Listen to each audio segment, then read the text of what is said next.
Hey, bro. Joshy boy, get in the car. Jackie boy.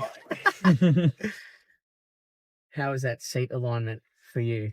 It's pretty delicious. It's very low riding. Yeah, I know. Fish, isn't it? Yeah, it doesn't help because I'm short either, so like I have to really peer over. But it feels sporty.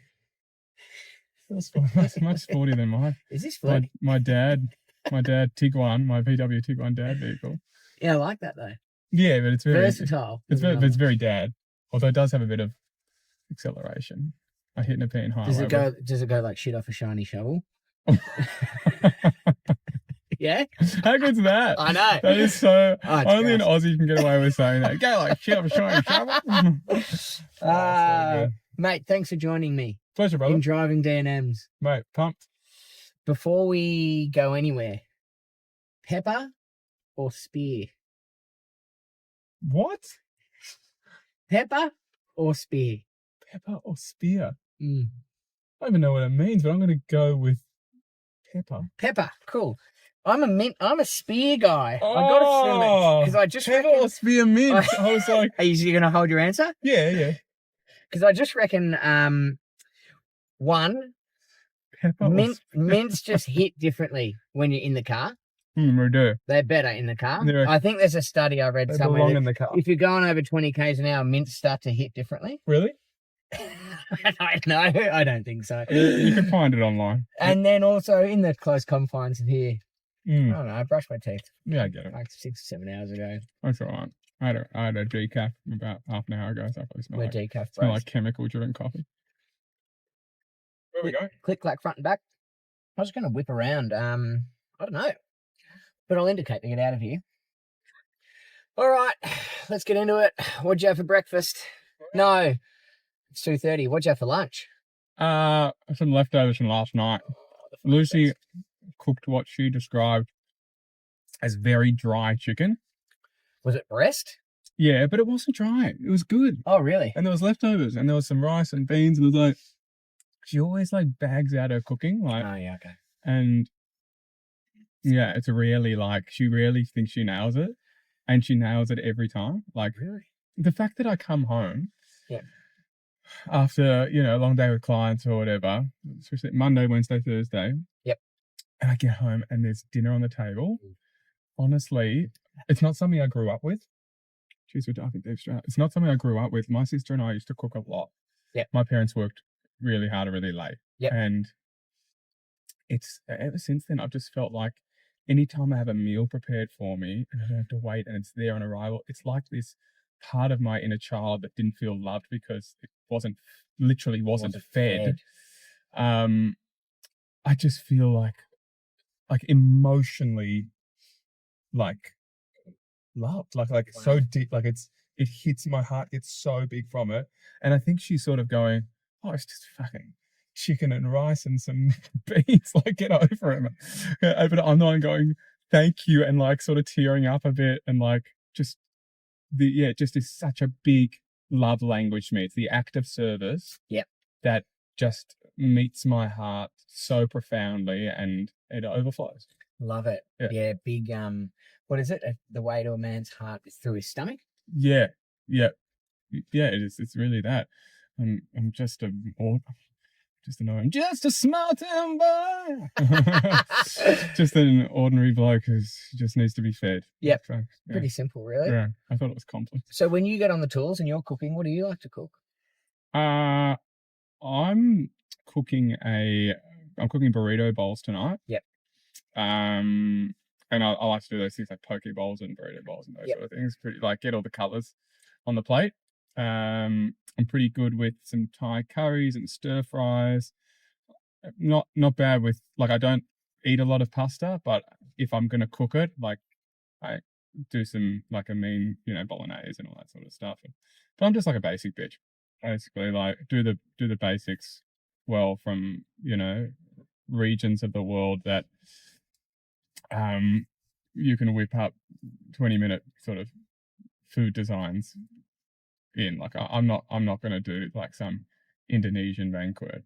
Like I'm very basic, but I do basic well, I think. But I'm not like a recipe guy. Okay. So we're freewheeling. Not a recipe book and not a bake goods guy? What's your guy? Well, bake? baking is hard. No. Baking's a science. Right. That's why, because you have to have a recipe. Yeah. And I'm not that guy. Yeah. I'd rather just make it up. What's your bolognese trick? What's the trick? I don't think it's a trick. It's just like give it love and salt, isn't it? Like Love and salt. no, you slow, like do it slowly. Yeah. Yeah. Like really, really slow cook it.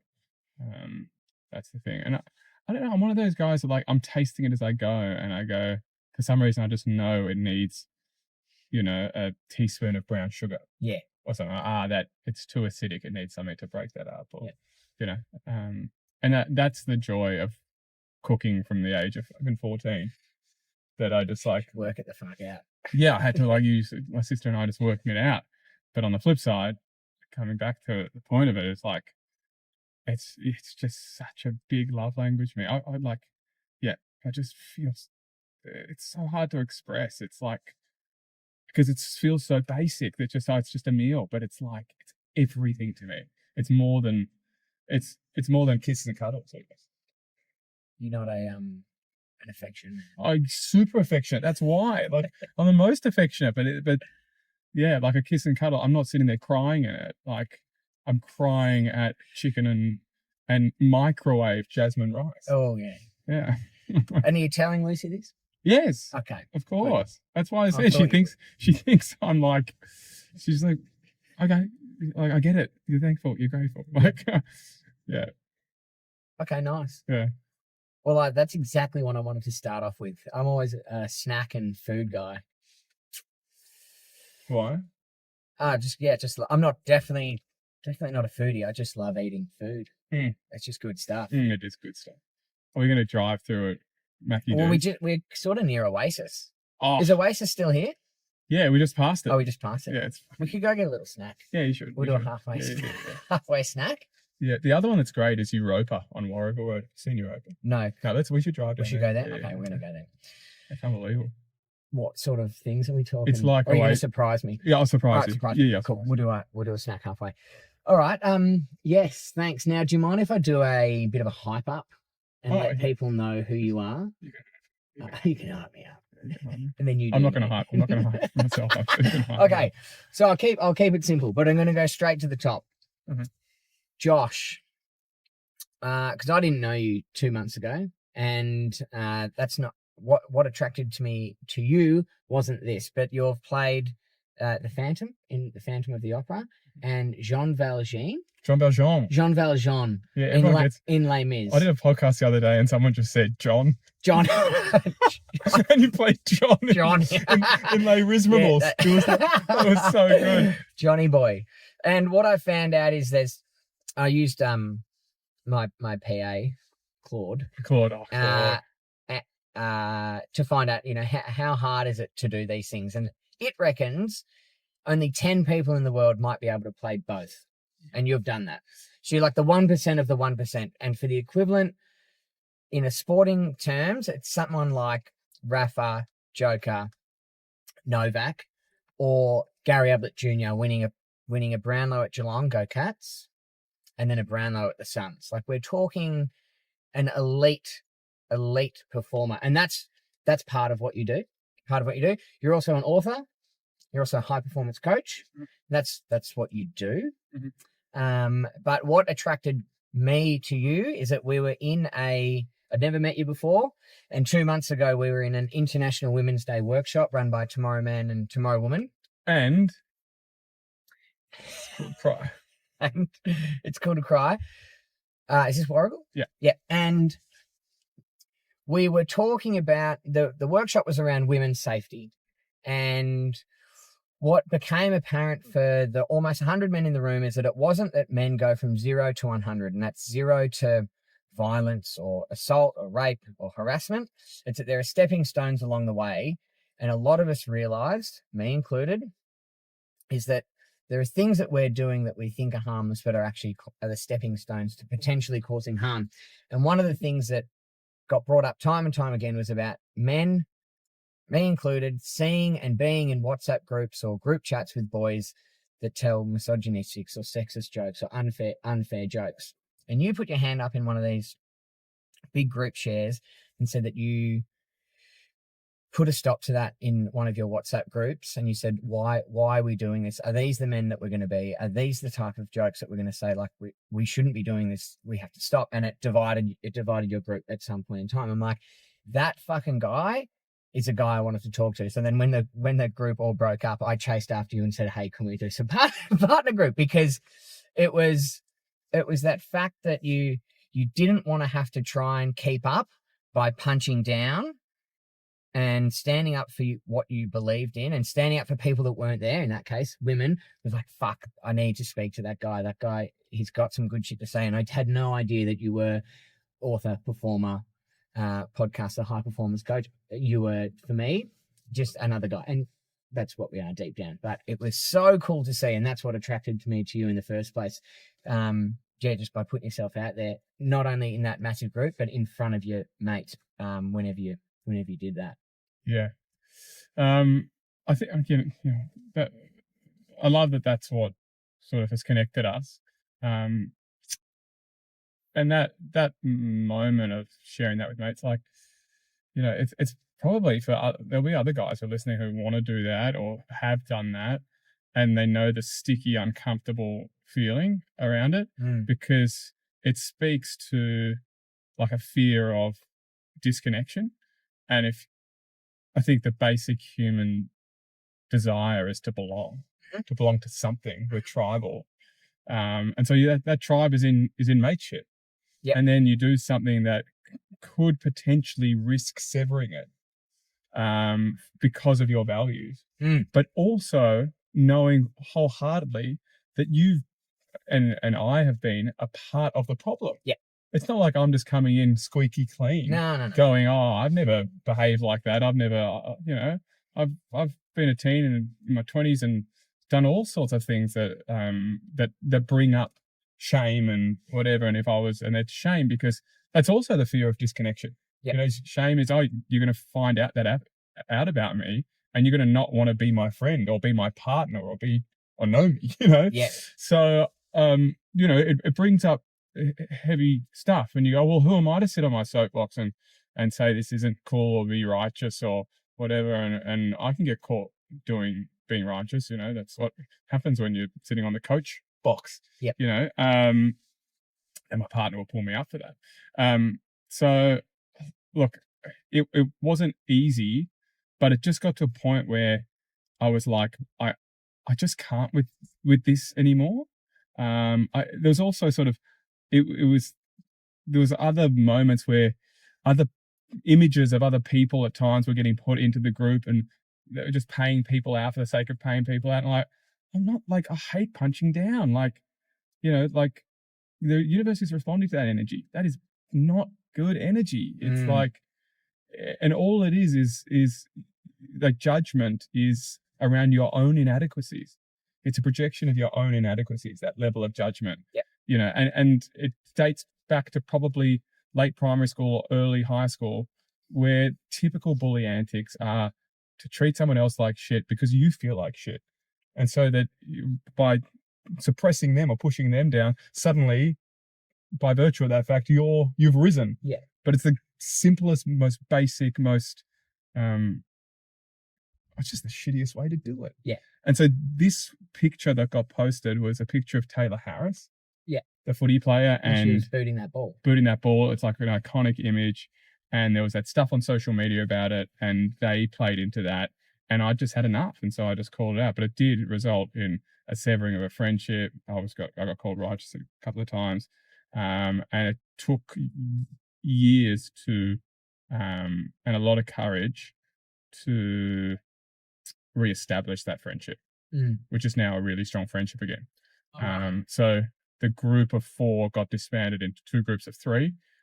Me and the one guy didn't chat for a number of years, and then sort of mid 2024 we started to work through it, and so the relationship's grown from that. And there's, inside of judgment, there was me judging him too. Yeah. Like judging, so one of the most beautiful bits of spiritual teaching that I like to share that is one of Ram Dass. Are you a Ram Dass fan? No. Oh, I get you could off the Ram be. Dass. I You've could come. be. Ram Dass was a Ram Dass is if a guru is a guru meaning darkness and ru meaning remover, so the one that shows you light. Okay. Ram Dass is a spiritual teacher, American psychotherapist, psychologist, worked at Harvard in the 60s. Him and Timothy Leary were sort of the guys who sort of started the psychedelic movement. Yep. Got their asses fired from Harvard. He ended up in India and brought a lot of Eastern traditions back to the West in the 60s and 70s. And one of his philosophies is that you go out into the woods and you see trees and you see that some have got more sun and some are bent this way and some are taller and some are shorter, and you just accept the tree as it is. You don't go, you're the fat one, you're the thin one. You just accept them. Yeah. And yet suddenly you go and spend time with humans and you say, oh, you're that, or you're that, or you're that, or you look in the mirror and you go, I'm a that. Yeah. And that judging mind kicks in, and really it's just around your own insecurities. So can you treat people like trees? And it's the hardest curriculum at times, but it's a curriculum that I'm working on. I fuck it up all the time. Yeah. But it's one that I'm working with, and I love to work with this kind of curriculum because it makes me infinitely better and it catches me out of my bullshit. So I go, I'm calling these guys out for judgment, and it's their insecurities. And I called it just before, but here I am judging them. So can you be loving and truthful at the same time? Can you hold boundaries and go, there's clarity around that, but still have acceptance in it? Yeah. And maybe it's acceptance for their conditioning, or what's led them to this. And so you delve a little bit deeper rather than just going, I'm going to cut you off. Yeah. I'm going to cancel you. Yeah. It's the easiest fucking thing to do. Yeah. So, and that's sort of what I was doing. I was canceling this guy, who's been a friend of mine all my life. And so a part of coming back is around acceptance, around treating him like a tree, because we're not going to meet on everything. The Venn diagram isn't such that we overlap into, perfect unity and synergy where it's one on everything. Yeah. There's differences and there's similarities and there's familiarities. And so, the love of the relationship and the nostalgia and the history and all that sometimes needs to exceed a single moment where I'm sitting on my soapbox and calling out. So I had to look at myself in it as well, rather than just going, you're the problem. I'm calling you out. Yeah. Yeah. So it's bigger than just what we even talked about there at yeah. Yeah. When you say judgment, because it's easy to judge. It's somewhere in here. It's somewhere in here. Well, let's go up and back. Go come back. With the judgment, you sort of we're getting to a point where it's like you can't hold judgment and curiosity at the same time. Yeah, and judgment and acceptance. Yeah. I think curiosity, that open-mindedness, and the acceptance is the antidote. Yeah. Yeah. Because you need that. Personally, I needed that handy because it's so easy to say, oh, what a fuckwit. Yeah. or this or that.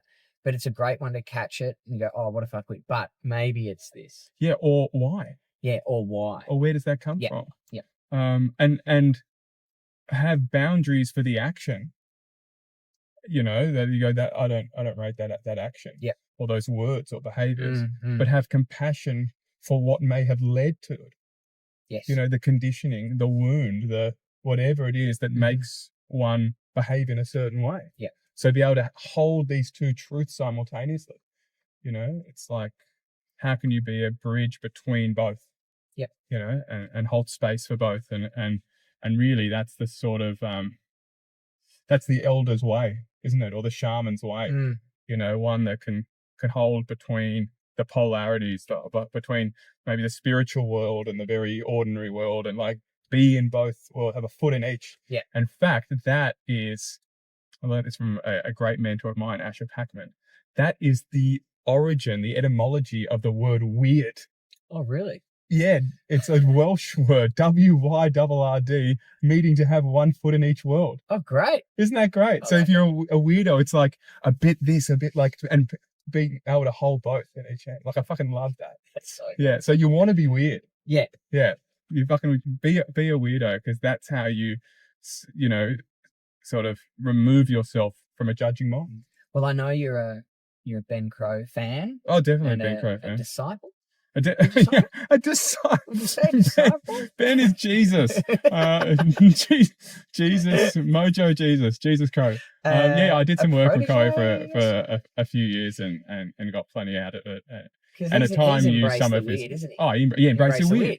Yeah, I had him and Asher, mentor of mine, on a podcast of mine together, and Asher explained that etymology to Crowy, and really? Crow was like he was just like, oh my god, I love that, just to know that that's what it is to really embrace your weird, to be an elder, it's beautiful. Well, speaking of other stuff you do, I wouldn't mind talking about your coaching and your book, and I suppose it's probably come from your Phantom of the Opera days. The mask. But behind the mask. Yeah. I want to talk about masks in general. Mm-hmm. And all right, what are some examples that maybe you have or that you've seen? Yep. And how do we know? How do we know what if we're wearing a mask and what mask it is? And then how do we do something about it? Yeah. Okay, so in Latin, the word for mask is persona. Right. So any role that you're playing, anything, whether it's we're playing the role of the friend at the moment, or you're playing the role of the driver, or playing the role of the actor in a musical, or of the coach or the podcaster, or of the doctor, or the the checkout person, or whatever it is, like any career, any father, son, like this is all roles. Right. And so masks in and of themselves aren't inherently bad. Okay. We need to play these roles in life. If we don't have these roles in life, we have nothing to identify with. The problem is when the identification becomes so attached that our self-worth is governed by the role. Okay. So this is where the persona is more important than the person, where the what you do is more important than who you are. Okay. So for example, I play basketball, and I've become a really good basketballer. Yep. No longer am I Jack. Jack the basketball. I'm a basketballer. Yeah, you're a basketballer. I'm a basketballer. Yeah, and I have it with footy players I work with all the time, that they become so identified with being a footy player, they forget what it is to play football. Yep. And suddenly everything is around outcome and results and achievement and success, inverted commas. And you're just climbing and clinging. There's a beautiful quote in the Bhagavad Gita. Do you know that book? Have you heard of it? It's like seminal Hindi text. It's like the Torah or the Bible of Hinduism. Yeah. And it says, do not be identified as the actor or by the fruits of your actions. Right. So it just leads to suffering. Yeah. So don't be identified as the basketballer or by the fruits of your achievements, but or losses. Yeah. It just leads to suffering. So what it's about, this whole mask work, is going, well, who am I really behind these masks that I'm wearing? Yep. And what's my authentic, true self? And then can I embody and express that through the mask that I wear? So that if I'm a TV presenter, I'm bringing my innate curiosity, sense of adventure, cheekiness, loyalty, loving nature into the role that I'm playing. Okay. Rather than being governed by the role. I go, oh, I'm a footy player. I've got to be a this. This. I've got to be someone who at every media conference says, full credit to the boys and good to get the 4 points. And, sometimes, the oppo will get on top of you. You're like, when you start using words like oppo all the time, you're probably being identified by the role. I only learnt the word oppo the other week. I'm using it wherever I can. Oppo. You took the oppo to use the word oppo. Oppo, yeah. So that's the idea. So, and then people go, well, how do I work out who I really am? Who Yeah, like, and is that your authentic mask? no, that's what's beyond the that's the person That's beyond the persona. And so let's work that out. If we see that the mask started coming in as conditioning started to come in, as wounds start to come in, it's like, oh, I'm going to be the mask of the good boy because mummy and daddy say, if you do that, you're naughty. So I'm going to do that. So I'm a good boy. That's a good boy. Okay. So that happened when? 5, 6, 7, you know? So what I've really worked out is that our most authentic self is our most playful self. Okay. And when did you play freely? Really freely? When you're a child. When you're a child. Yep. Yeah. And because that's before the system told you how to be in order to fit in and be a good boy in the world, or the right boy in the world, or enough in this world. Before achievements and success and making your way and what Ram Dass would describe as becoming somebody training. We're all out there trying to become somebody. So who's the nobody is just this innocent child who was playing freely. And in that play, what we like, if you go back to a childhood memory of when you're really playful, something everyone can do. And maybe you need a photo to sort of guide you there, but you go, I was cheeky and I was with, you know, my early childhood memory is with the same friend that I called out that time. Wow. And we're playing in the garden and he's back out, and which was one of those ones where, you know, if I look back on now, I think the place has been knocked down and they put apartments on there. But if I look back on now, it would be like a 10-meter garden that feels like you're kicking 50 meters every time you kick the footy.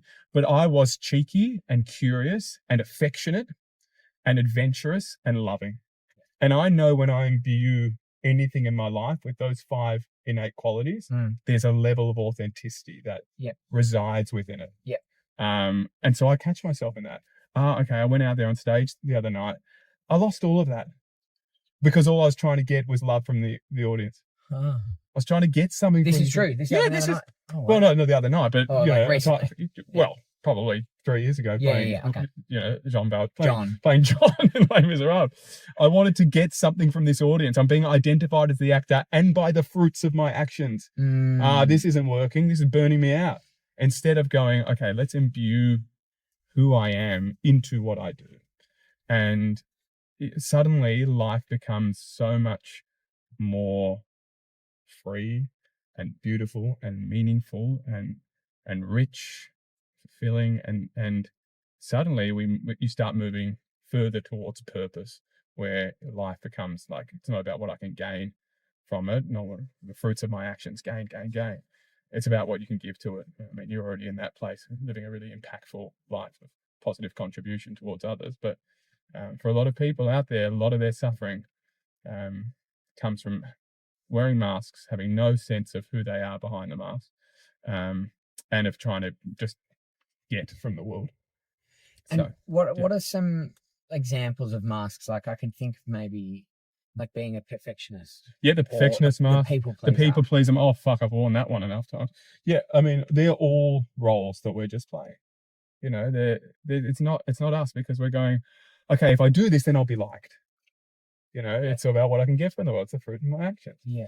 And so it's not about not wearing them. It's not like throwing all baby out with the bathwater. It's about going, okay, I know who I am, and I'm consciously playing the role of the father in this one. Yeah. Not the father that's also the people pleaser, you know, that's also the perfectionist. It's the father who is adventurous, cheeky, curious, affectionate, and loving. Yeah. And then I'm imbuing fatherhood with that. You know, so it's a level of really what we're talking about, a level of deep self-awareness. Well, so how do we know when the mask isn't serving us? If you become attached to the fruits of your actions, you know it's not serving you. Okay. Yeah. If you become very burnt out, exhausted, like you're probably not in alignment with self, you're probably when you become depressed, you know, it's not. And I'd say that the opposite of depression isn't happiness, it's expression. If you're not expressing your authenticity, you become quite depressed. And some of that is around spaces and places that you're in. If you go, I'm going to work in an environment that doesn't allow me to express my authenticity. Yeah. it says no, puts that in a box, locks it, and goes, the moment you come in here, you're not allowed to be that. Well, then this doesn't align with you. Yep. You've got to make choices around that. Yep. Or relationships where you are not free and safe to be your authentic self, because there's a level of vulnerability that comes with it. Yep. This is who I really am. And so you're in a relationship that's so-called loving and you can't be like that. Well, that's like a straitjacket. Fuck yeah, it's prison. Yeah. You know, and I've been in them. And then you start, you know, you're walking on eggshells the whole time and you go, okay, you know, I don't want to, like, if I'm like that, they're going to be like that. Like, it's just nowhere to be, right? Yeah. So, but at times in relationships like that, I was the people pleaser because I just don't want to, rock the boat. Yeah. So, and I'm sure we've all been there. In a roundabout way, it's not that masks are the problem. It's that we're wearing them unconsciously. Okay. Yeah. And so we bring conscious awareness into who we really are and can then imbue that through the mask. Then masks will always have a hold on us, and it generally just leads to suffering, because we talk about, the Buddha said, attachment is the root of all suffering. Well, if your masks are that attached to you, you're going to have some suffering. Okay. Yeah. Okay. And then you talk about like your true self, persona. The person. The person. Yeah. Not the persona. Yeah. So how do we, are there exercises? Like, what can we do to try and figure that out? Like, is it related to your values? Like, how do we dig deep and find that person? And then, honestly, the simplest exercise that seems to work 9 times out of 10 or 99 times out of 100, I'd say, is to go back to that early childhood memory. Right. And you'll find it. You go in there and you could just go to one. Just go to one now. Have you got one? Me? Yeah. I was actually thinking about one while you were talking. Yeah. Yeah. What have you got? It's the gig. I've got the giggles. Okay. Where are you? We used to live across the road from a park. Okay, so you're in the park. We're in the park, and my dad would he would kick 2 footies at once. What, with both? No, so 2 footies on top of each other, like stacked, and he would boot them up, and they'd go both ways. And it was just the most hilarious fucking thing. Plus, so you're playing. Yeah. My brother and I are over there. My brother and I are in the park with my old man playing, and he kicks 2 footies at once, and they go up like, it could have been fucking 10 meters in the air, but it felt like 150. 100, yeah, fucking great. One of those things. So, and it's just like, I think it's part giggles. Yeah. So so there's a sense of play, and if there's play, happiness and joyful memory, that they're the ones to go with. And so you're in the park, you're with your dad. Do you know how old you are? Early primary school, probably. So 5, 6. Yeah. And then the most important part of it is, what do you feel if you're really in it? Not I'm looking at young Jack. Yeah. But put yourself in the first person. That's why it's a closed eyes exercise. It's really like this uncontrollable sense of like giddiness at the top of my stomach. Yep. Okay. And now when you have that sense of giddiness in your real life, which you would still have a thing, you know there's a truth to that. There's an authenticity to that within you. Yeah. Because it was always with you. And that's what we're looking for. And what other things did you feel curious then? Or was like curiosity such a big thing for you? Maybe not. No? Maybe not back then. Maybe not back then. What other things do you feel in that moment? Just give me 3 if you can. I think having my brother probably at the back shoulder or side by side, like we're still super close. Yep. So a sense of connection. There's something there around having Jimmy there and around, and probably laughing with him. What's your feeling with him? And competing with him, which is probably play anyway. Yep. So do you feel like, that sense of play is something that's very innate with you? Yeah. For sure. You'll feel, and you might, if you close your eyes, or people listening close their eyes on their own early childhood. I'm driving, mate. Yeah, probably not ideal. Take the wheel, would you? Not ideal. I've got a funny story about that in a second. And you'll find 4 or 5 really clear feelings And you'll know them because you can't unknow a feeling. You know the feeling. And the feeling is of immense joy or of connection or of play or of love and these are all these very human feelings that bring us into our authentic self. And what I really notice is across a plethora of clients that I work with is how similar our authentic selves are. And it's because we're moving closer and closer to the interconnectedness of everyone and everything. Right. And so pretty much everyone feels a sense of love because so much of our learned behaviors is around love's opposing force, which is fear. But when we really move into the deep parts of ourselves, at the heart of us is a loving being. It's a loving soul. And so almost all of my clients will say love or loving or connected or words associated or derivatives of love. I've got another one. Yep. Because I have done this before, and this is another one. This is kind of weird though. Yeah. Yeah. It's another feeling. Yeah. Yeah, No, right. it's another early. Oh, no, early as fuck. You've done this exercise before? Yes. Yeah, yes. great.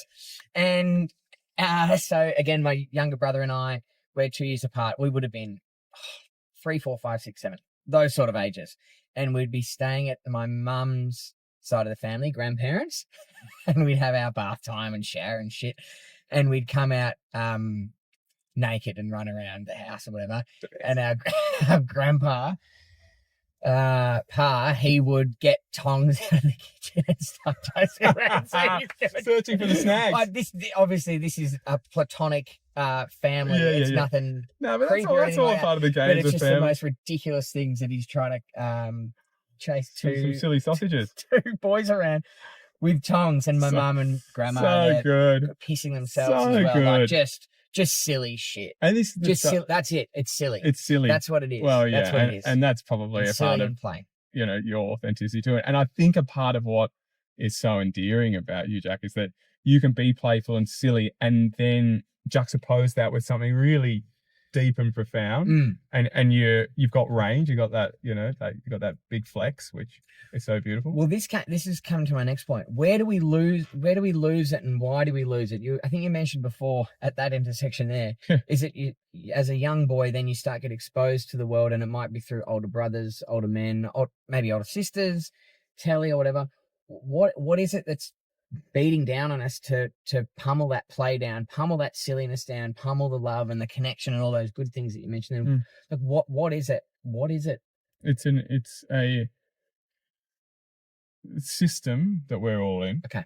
That says to you that you're not enough unless or until you do this, have this, become this. Yeah. And so so everything is feeding this not enoughness epidemic, and the seed of that lives inside all of us.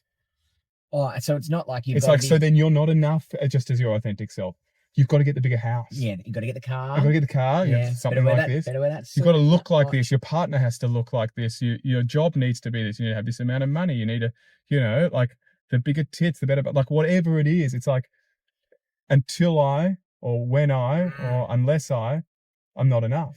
And so we just lose this sense that we aren't just like the whole spiritual dance, really, if we're going, this is a part of the spiritual path, let's call it that, is one where you realize that in your entire being, just as you are, you are worthy and enough.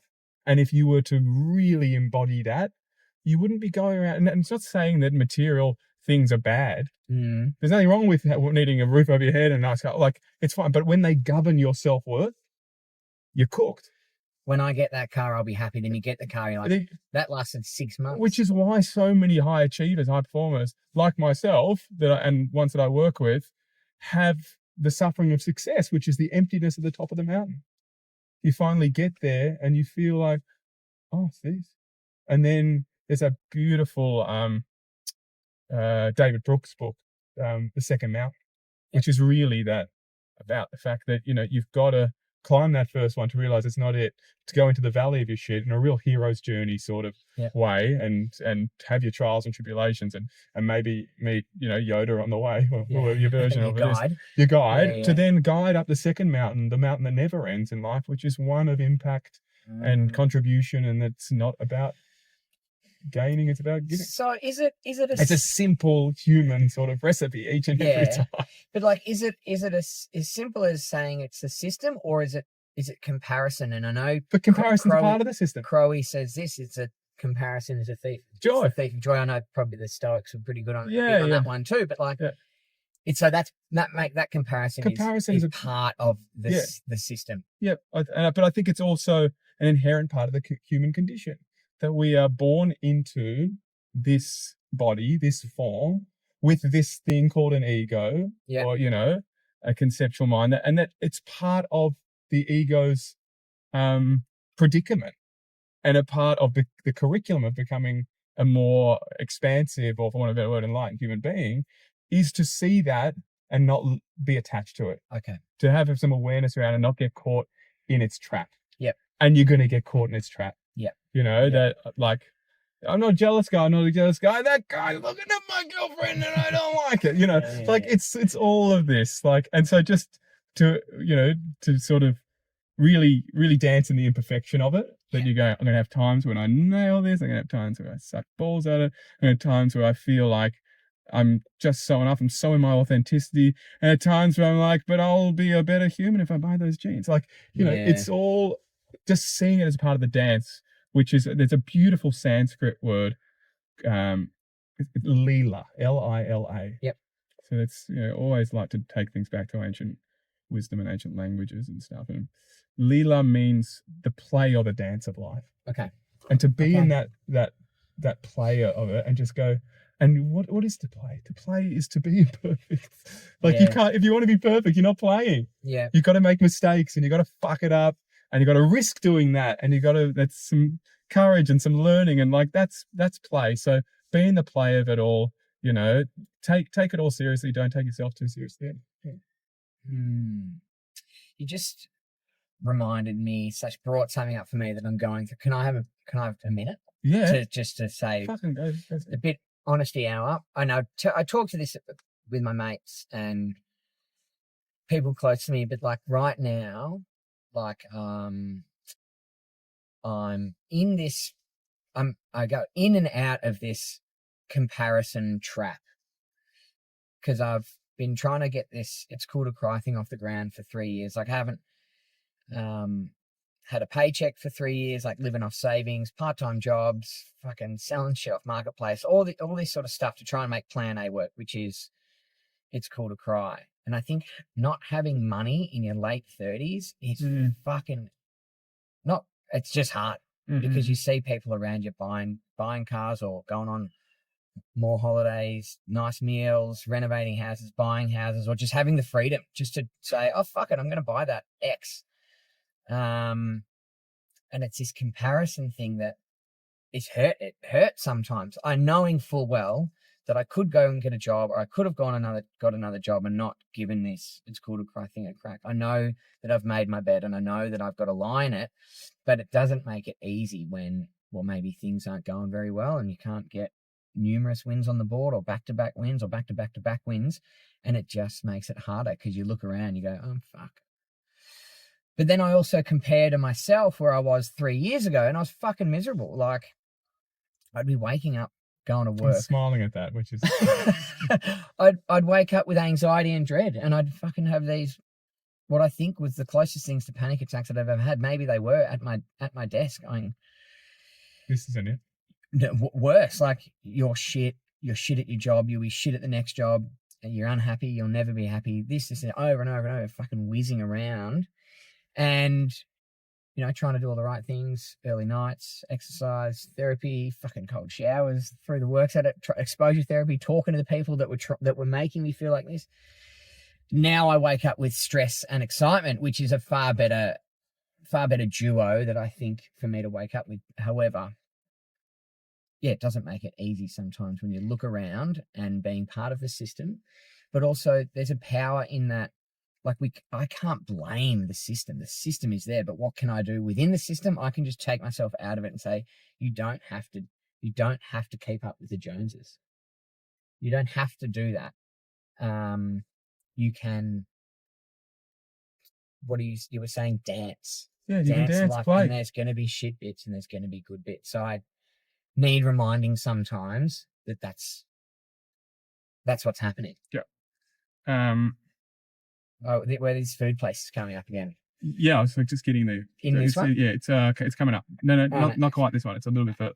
So yeah, that was my interruption of something that's going on at the moment. Well, it's been going on for a couple of years, but yeah, and I think this is a part of the path for anyone who's choosing impact over outcome and choosing the second mountain. It doesn't mean it's not it's going to be an easy climb.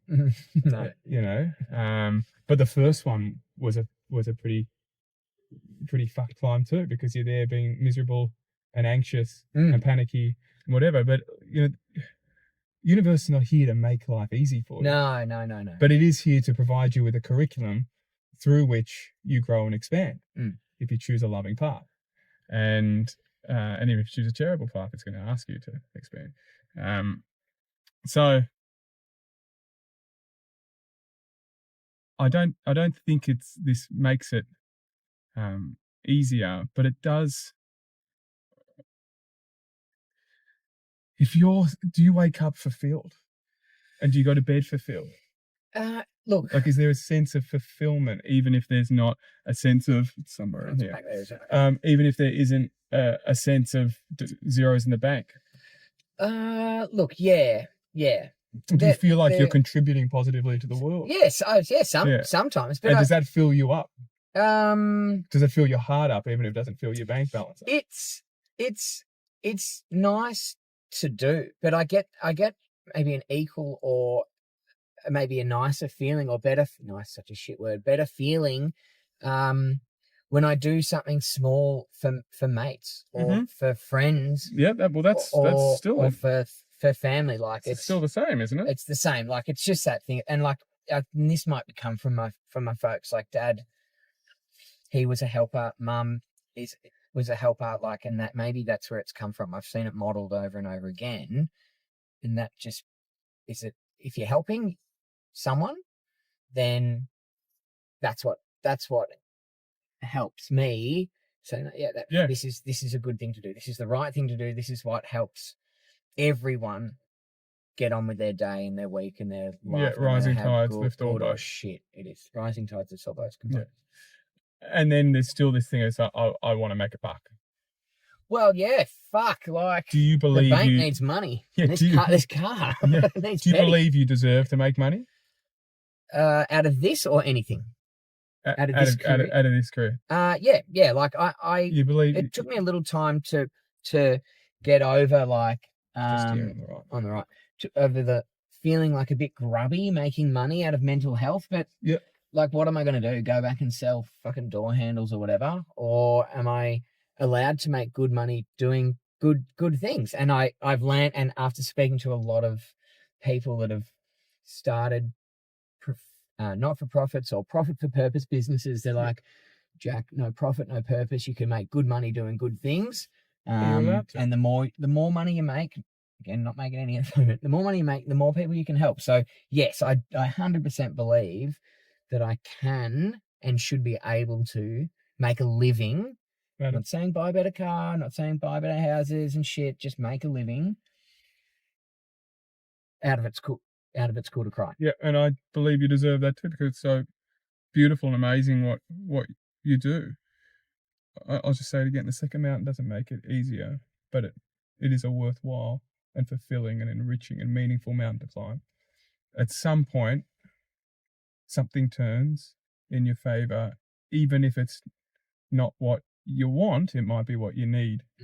And there's got to be this, a part of that dance is to have a really confident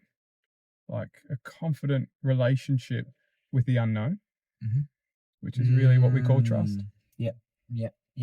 Just that's what it is. You can't know, yeah. But you can have trust and maybe even a little stronger, have faith.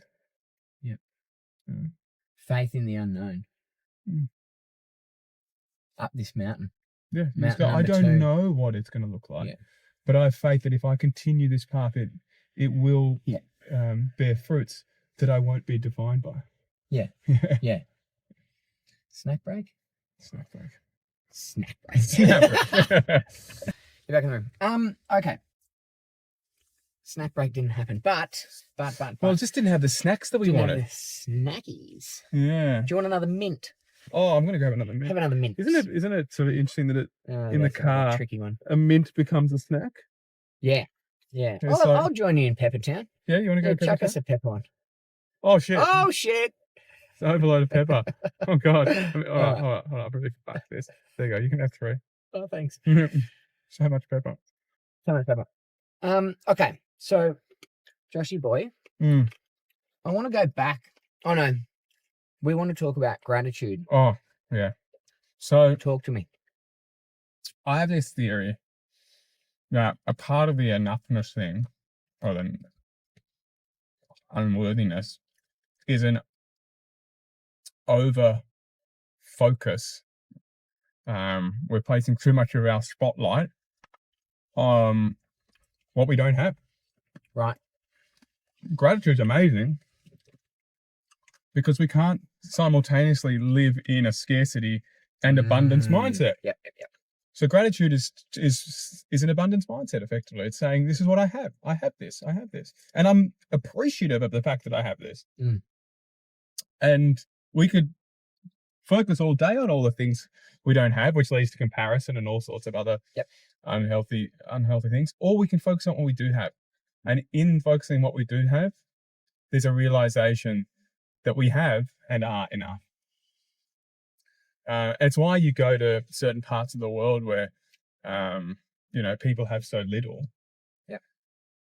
And have such a radiant ocean of joy exuding from them. Yep. Because they're in their culture, gratitude is a far stronger staple. And really, it's something we can all put into practice. I get all my clients to do a little journaling exercise. I call it the gap. So the gap is between where you are and where you want to be is gratitude, authenticity, and purpose.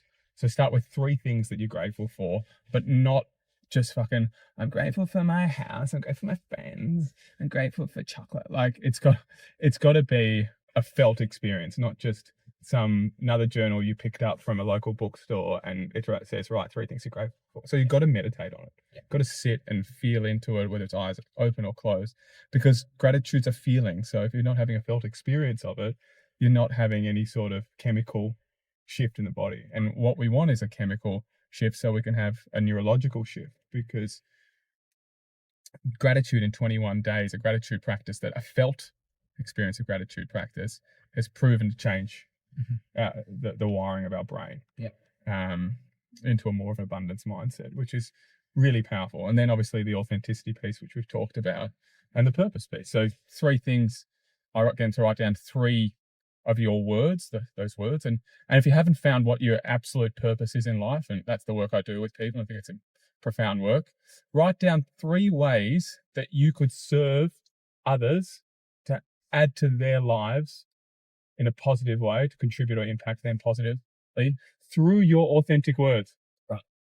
So for you, it's silly. What silly thing could I do for a mate of mine that would impact them in a positive way? Yeah. For me, it's cheekiness or a curiosity. How could I bring curiosity to that relationship rather than judgment? So, and it's just such simple things. You could spend 5 minutes on this every day, but you'd notice after a week or 2 the profound impact that the gap, that's what I call it, is having on your life. Okay. Yeah. So yeah, more gratitude. More gratitude. Yeah. Love it. Thank you. Can we go back a bit? Yeah, we'll go back a bit. I want to go back a bit to where you pretended to be back to high school. Oh yeah. When you got caught moonwalking. Oh yeah. Which I would love to have a moonwalk off. Oh, can you moonwalk? Yeah, I can do it. Yeah, I can do it. I can do a bit of the walk. I'd love to do that with you, but it also, so you got caught. This is the story that I know. The story is that you got caught moonwalking by a teacher who worked in the theatre department or was head of English who directed the school musicals. Yeah. You ended up doing the musical, and you ended up changing a lot of your year 11 and 12 subjects away from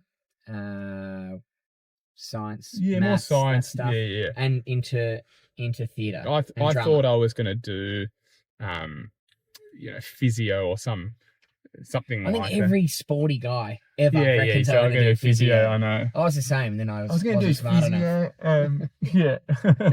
Yeah. Look, it's funny you got to be so smart to do physio, isn't it? Book smart like that. Yeah. Anyway, yes, that's exactly what happened. I moonwalked in the school cafeteria. Like, obviously, you don't know where you're going, where you're moonwalking, and I just went boom, smack into this guy called Dawson Han, who directed the school musicals. I went to Wesley College, and he said that's a pretty snazzy move. Could be useful in our production of Fame. Would you audition for the school musical? And I was like, it's basically just like that sort of 16-year-old was like, ooh, but it was like, yeah, sure. Like, I was open, I was curious. Yeah. And it's like, I was also like the footy player that like would love a chuck it lefty. Oh no, the next one. Like cheeky snap from the boundary or dribble kick, or I had to try and take a hanger or like show pony. So just like it made sense to You were typecast. yeah, to show pony onto a stage. And I was like, what have I been fucking missing here? This is unbelievable. But you copped a bit of a hard time from mates doing that, right? 100%. 100%. And this is what I describe as the era pre-Glee. Yeah. And Glee enabled straight men and jockey men to go and sing in the choir and do musicals, and that'd be a part of the dance. Whereas before then, all you had was Ostraker off American Pie. Ostraker. What's the song? Oh, fucking classic. So good. Ostraker.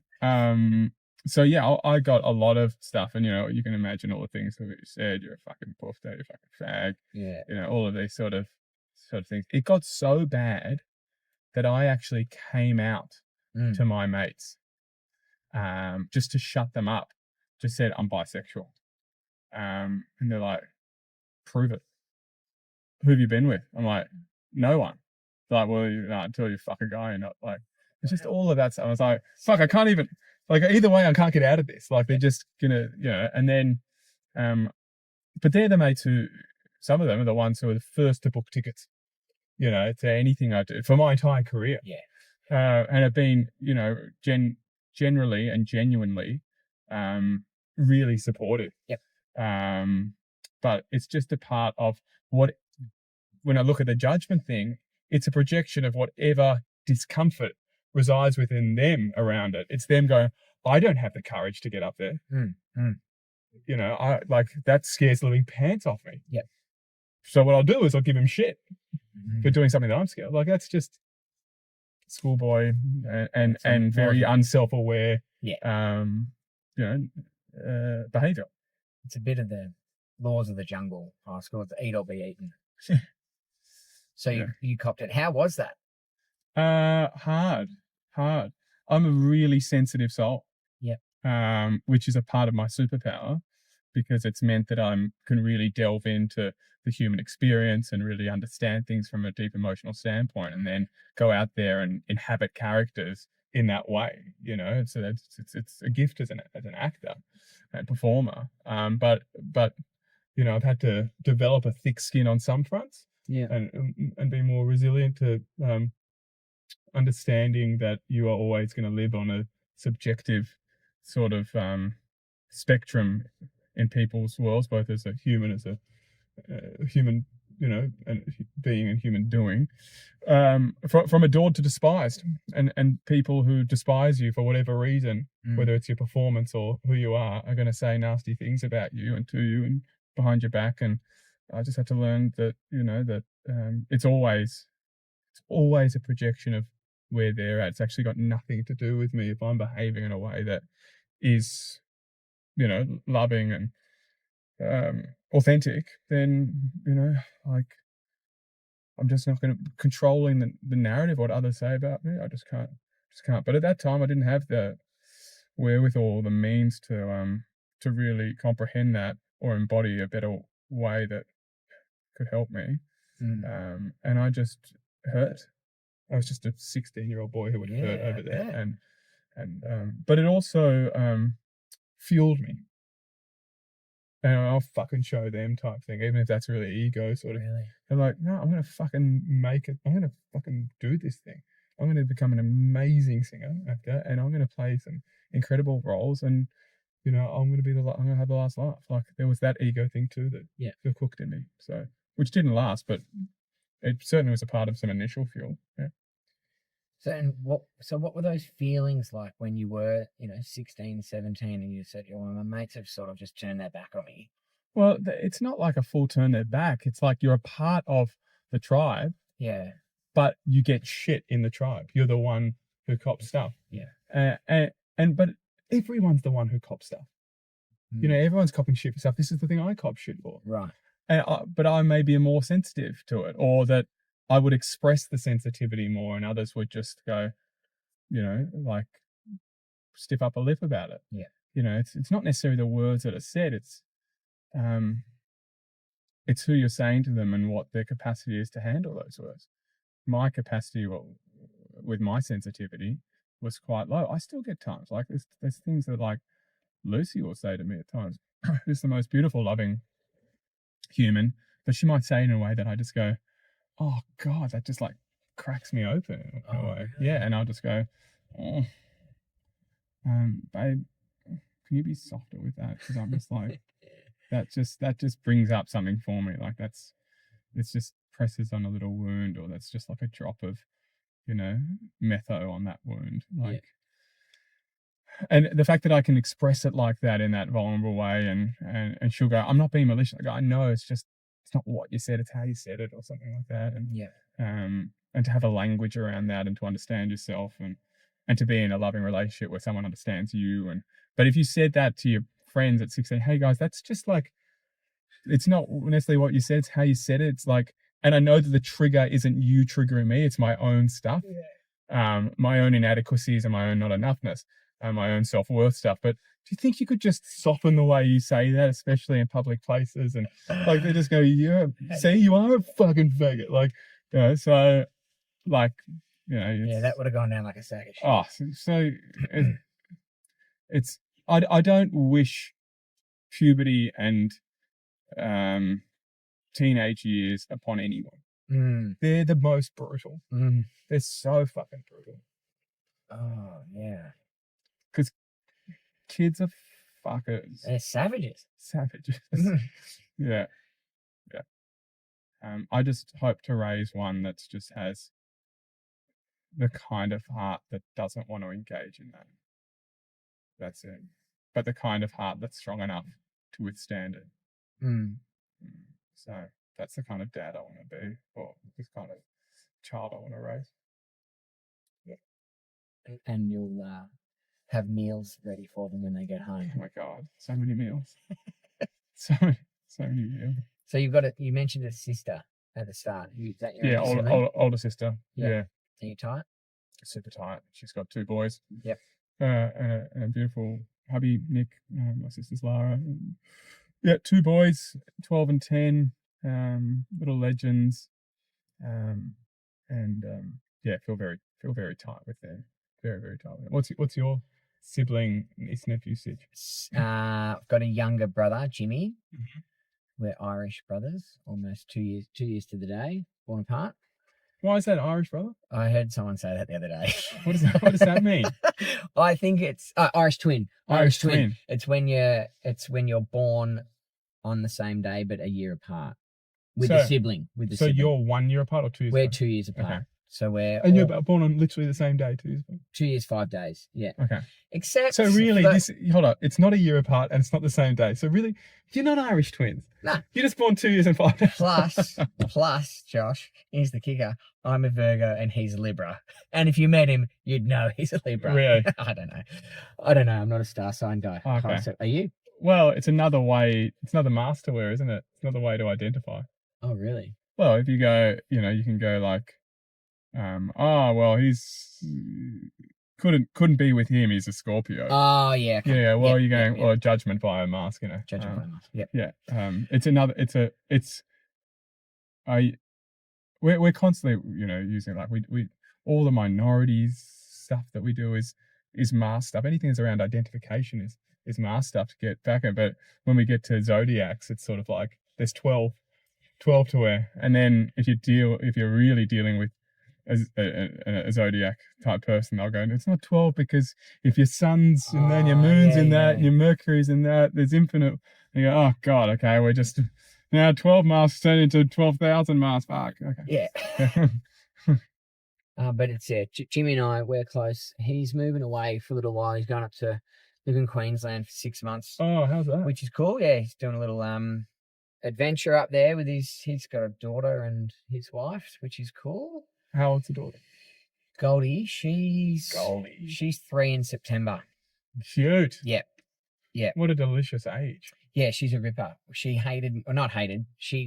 I think she would get confused when I would walk in the room because Jim and I look so similar, but we're not.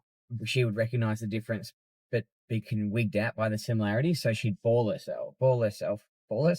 She'd be in tears, bawling her eyes out because she's like, "Who's that person crying at me?" You look that similar. Yeah. Wow. And then at about 2 years old, she sort of could recognize the difference and know that I was different. So now it's great. Yeah, she's beautiful. Jack has a mullet. She's a ripper. Jack has a mullet. Yes. Thank you. Glad someone noticed. It's just brewing back there. Oh no, it's a bit. Are you trying to make it a thing? Yeah, 100%. Yeah. Keep up with the Utes, bro. Yeah, it does. Which just made me sound older than I am. It's there's an age where it exists in, doesn't it? There's a demo for the mullet. Mullet? Yeah. I even feel like it's losing a bit of its flair in the AFL. Yeah. It's dying down. I feel like, dying down. And I think when Baz fully chops it off, it's gone. I think he is like. Oh, you're saying that because you're dirty, because you're a Dogs fan. Oh, dirty can go. I think for everyone it was time for him to go. But then I think he is like the nucleus. He's like the oracle. Yeah. And all mullets stem from his mullet. Yeah. So if you can, it's like killing the boss. Yeah. It's like he's you can the kill final the boss. mullet boss. Yeah. He's Cooper Trooper. Yeah. Okay. Yeah. Classic. Well, if his goes, we'll see. I don't know. I like it. It's kind of I like it on you. Oh, thank you, sir. Yeah. Appreciate I couldn't do it. It's not in my wheelhouse. Not in your wheelhouse? No. More of a clean cut. On top, yeah. Definitely. Oh, yeah. I like the fade. Yeah, Lucy gives me shit because I get a haircut every 12 days. Oh yeah, to keep the fade fresh. And there we go. I'm not enough unless I have a fresh fade. You're not enough. No, it's an expression of. Your barber must be happy. Yeah, he is. He is. We have really good chats, man. My barber. He really loves going into it. Well, speaking of chats, because we're almost back at your abode. I wanna help people help their mates and help each other lift themselves up. Like you said, you have to call your mates out in the group chat. You speak to your barber about things like how can we start chats, or how can we broach subjects with our mates that seem really fucking hard and scary to do because we might get laughed at and ostracized, left out and called woke or PC or whatever. How do we just say fuck it? Maybe I've just answered it. How do we just go fuck it and have these conversations to try and make ourselves better and make our group of mates better? Great question, isn't it? And I don't know whether I've got the right recipe to it, but I do feel in my sort of intuitive being that it requires a level of vulnerability. Yeah. And vulnerability is one of those buzzwordy things. It's like the mindfulness of 2025 or whatever. But vulnerability is one of those ones where it requires a safe and trusting environment. Otherwise, you're going to risk it being weaponized against you, whatever you have to say. So if you are in trusting and safe environments where you can really be your authentic self and share what you're really feeling, or share what you feel, about yourself or another. Know that that's the most powerful thing that you can do. Vulnerability is, stealing Brene Brown's textbook here, but that's where the power comes and the strength comes in vulnerability. The caveat being in safe and trusting environments. And when we're vulnerable, we about ourselves, about our own stuff, or about how we feel towards another stuff, we have to risk it all coming out imperfectly. In the squabble, mushy, mushy weirdness of it all. It's not going to come out squeaky clean. And the importance of it is to be imperfect, to see the imperfection of it all as the beauty of it. I remember in that beautiful chat I had with Asher and Ben on that podcast episode, Asher was talking about trying to be a perfectionist or get it all right or be perfect, as being perfect at something is when it's completed. It's the end of something. And the only other the thing in our life that or the major thing in our life that has completion is our life itself. So if you want to be perfect, or obsessing around perfectionism is actually obsessing around death, the end of it. And if you really want things to sing and dance, I'm always talking about the dance, you got to keep the music alive. And that's in the imperfection, because once it's perfect, it's over. So the relationship that you're struggling with, the inner self that you're struggling with, like, it should be imperfect. And if you have the strength to be vulnerable and share that imperfection, what you'll find is a lot of connection. What you'll find is actually your tribe in it. You'll find people who go, "Oh my God, thank you so much for saying that. I've been hanging on to that shit for so long. Like, I fucking feel seen and heard, and you are me. Thank you." And you'll find your people in it, and you'll sort the people out as well, because if people can't love you in your imperfection, then they're not worthy of your love. Because it's not unconditional then.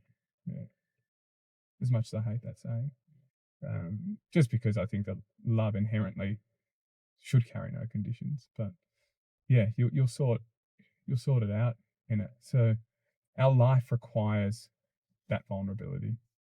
Our life requires imperfection, and to express that is I think is part of the recipe for the type of rich, fulfilling, authentic life that we want. It has to be muddy and imperfect. So you're barracking for vulnerability and imperfection. It's starting a game of, I call it vulnerability dominoes. Yes. And with vulnerability, if you fall, the next person will fall, and you'll find the people that will fall, and they'll fall with you, and they're the ones that you grab onto. And the people that don't fall, they're just not for you right now, or they're not for you on that message right now. Going back to where we started, it's not yes, no, can be friends, can't be friends because of that. It doesn't have to be a dichotomy. We don't have to put a line through them. It's just that for those things, they're not the people we go to. We go to the ones that fell with us. Safe and trusting environment. The ones that are in the mud with us.